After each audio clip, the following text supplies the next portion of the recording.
Hey guys, welcome back to a new reaction on this channel. Today I'm going to react to Avenged Sevenfold with their song Nightmare. And I'm honest, I'm extremely excited. It's my first time Avenged Sevenfold here on this channel. And of course I know the band. Of course I've heard of Avenged Sevenfold before. I mean, who hasn't? That is a good question. If you never heard of Avenged Sevenfold before, but like I said, usually you should. Avenged Sevenfold is, I guess you can describe as a metal band formed in 1999, and that's usually all I know. Because the problem is, I know Avenged Sevenfold. I also saw them live one time. That is really years ago. That was at the Robot Rodeo, usually a punk festival here in Germany. I guess Avenged Sevenfold was headliner one day. I remember that. And yeah, that's all I know. It's literally all I freaking know. The problem is, I know the band, but I never really listened to them because I usually or ever thought that they are not playing my type of music. Because, like I said, you can describe them as metal band, but I couldn't really tell you which direction. Someone would say more progressive metal, someone would say maybe more hard rock. I have no idea. I'm honest with you. But I guess we will find out today. Like I said, this is my really first time on purpose listen to Avenged Sevenfold. But what I also can say is, because I read it down in the comments, this one is also a tribute music video and a tribute song to their drummer, Deref, I guess was his name, or Jimmy, I forgot his last name, I'm sorry, but Jimmy, who died in 2009. And this song or this music video came out in 2010. And also at the end of the music video, I also read it in the comments, you will see an empty drum kit. Like I said, a tribute a little bit to him. I'm just super excited about that. Because it sounds definitely terrible, especially for the band. But we will see. I'm really excited. Avenged Sevenfold, Nightmare. Let's freaking go.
Right, guys, I'm sorry to pause after that because of copyright strikes, you guys know. And I definitely heard Avenged Sevenfold before, but I'm also honest. The voice of their singer, I don't know his name. I'm super sorry for that.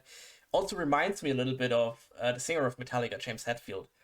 Um, I get a little bit Metallica vibes with that song. I have no idea why that is. Maybe I'm not the only one. Maybe I'm just freaking stupid. I have absolutely no idea. But when I just listen to that song, I would also describe them as hard rock into metal. So a little bit Metallica style, old school Metallica style. I have no idea how Metallica sounds today. I haven't heard their newest record. Was it 72 Seasons? Was that the name of the record? I haven't heard it. I haven't heard a single song of that, so I have no idea. But I have a little bit, like I said, old school Metallica vibes here. And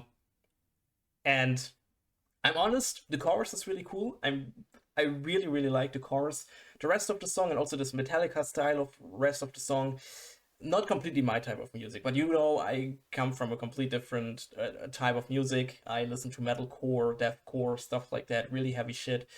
So I'm not really deep into hard rock, into usual metal, into this a little bit also old school style of metal like Metallica, Iron Maiden, and Slayer, and stuff like that.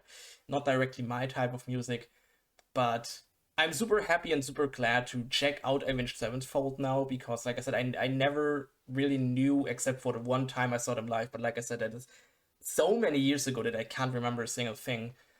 Um, that I finally know how they sound like. So the next time I will see something about Avenged Sevenfold, you also know I work in a music related business. And when we have Avenged Sevenfold merch there or Avenged Sevenfold records, then I at least know right now in which direction it could go. Like I said, I have no idea if this is the only song that goes in that kind of direction, and maybe other song sounds different. Could be, every band changed over the years. But I think it's okay. So, like I said, not my personal type of music, but I think it's a cool song. I really enjoyed listening to that. All right. All right, guys, we go a little bit back. I'm sorry. Let's go back to the song. It's your fucking nightmare.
Alright, that was Avenged Sevenfold with their song Nightmare. The first time listening to Avenged Sevenfold for me, at least for the one time I saw them live, but like I said, I can't remember a single thing. I also haven't watched them at the front. I was just really in the back and was usually doing different type of stuff because, like I said, I haven't heard of it Sevenfold in that time. Um, of course, a couple of parts reminds me a little bit of Metallica. I have no idea why it is. Like I said, maybe I'm not the only one, or maybe I'm just freaking stupid. Um, and also his voice reminded me, especially when he's got this nightmare stuff. It reminded me a little bit of Metallica. But of course, when he got into his more clean voice type of stuff, nothing to do with Metallica anymore. I'm honest with you. So don't get me wrong that I just compared Avenged Sevenfold with Metallica right now. Um, I also don't know if this is the only song that is going into that kind of direction, and the rest of the Avenged Sevenfold discography is completely different. I have absolutely no idea. That's just the first song I ever listened to. Um, but I definitely enjoyed that. Even if it's not my personal type of music, it was really cool listening to that. And if you have more Avenged Sevenfold to request, because maybe they are sounding different now, I have no idea. You can wish that down in the comments, or you can write me on Instagram. Links down in the description. If you want to talk about Avenged Sevenfold with your little community, join our community Discord. Links down in the description. You can join anytime. You can talk about anything you want. It'd be cool to see you there. And then I'll see you guys again in another reaction. Would be awesome. And I say, bye!